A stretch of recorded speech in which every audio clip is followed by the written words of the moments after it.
আসসালামু আলাইকুম। আমি ইন্তেসর। মাকে নিয়ে কিছু কথা।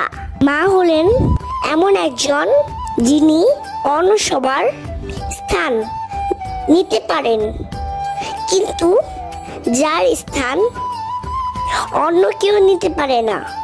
একজন বাবা তার সন্তানের জন্য সর্বদা যত্নশীল, কিন্তু একজন মা তার সন্তানের প্রতি সর্বদা প্রেমময়। একজন মায়ের বাহু কোমলতা দিয়ে তৈরি এবং শিশুরা তার মধ্যে নিশ্চিন্তে ঘুমাতে পারে।